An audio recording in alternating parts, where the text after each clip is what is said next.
Hello, everyone. This is Mr. Lipchick, and our discussion today is on the world at large.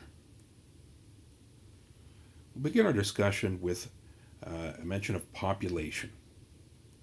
Population is defined as the term for a group of people or any species living in one geographic area. The Earth's population is 6.5 billion and growing. It is not evenly spread throughout the planet. 2/3 of the world's population is clustered around Western Europe, East Asia, South Asia, and Southeast Asia. People often concentrate around a region because of temperate climate, that means mild climate, fertile land, and job availability through industrialization. Human migration. Migration is the relocating permanently to a new area, emigration when leaving from a place, immigration when going to one. There are three main reasons for human migration. One is economic. People will go to where there are jobs. Two, political. Political unrest and ethnic hatreds cause people to move to new countries. And three, environmental. People will move due to natural disasters, which unfortunately occur quite frequently.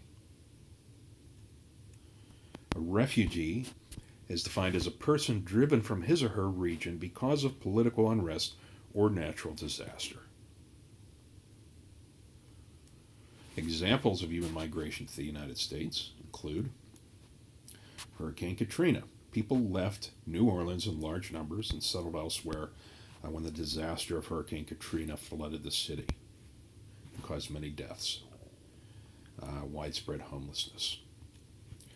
The Great Migration, which occurred between 1916 and 1970, when more than 6 million African Americans left the South for the North to escape racism and seek educational and economic opportunities.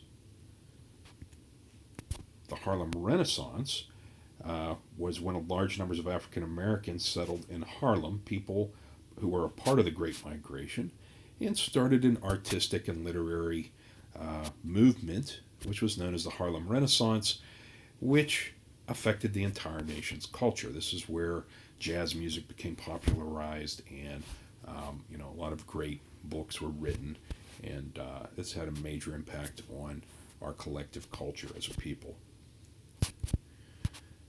Types of economies. For thousands of years, humans farmed the earth to sustain themselves. This is known as subsistence agriculture, basically just growing what you need for your family. Because of industrialization and mass production, however, major developed countries practice commercial agriculture using mechanization and fewer workers.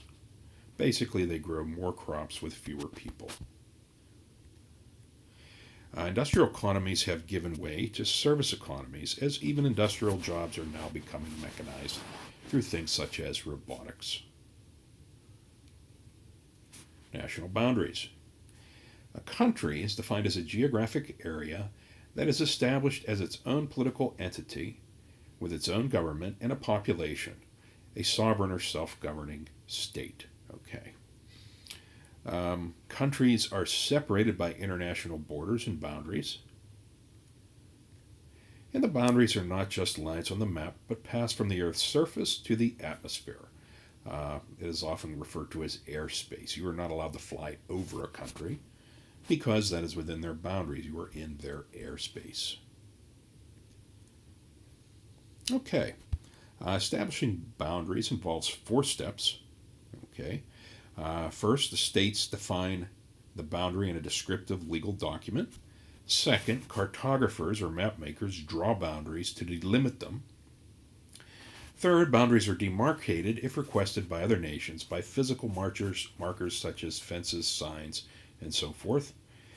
And 4, the state administrates or manages the boundaries. Once the boundaries are established, they have to be respected, and sometimes that is done with military or security forces. Boundaries often consider the physical characteristics of an area, such as mountain ranges and rivers.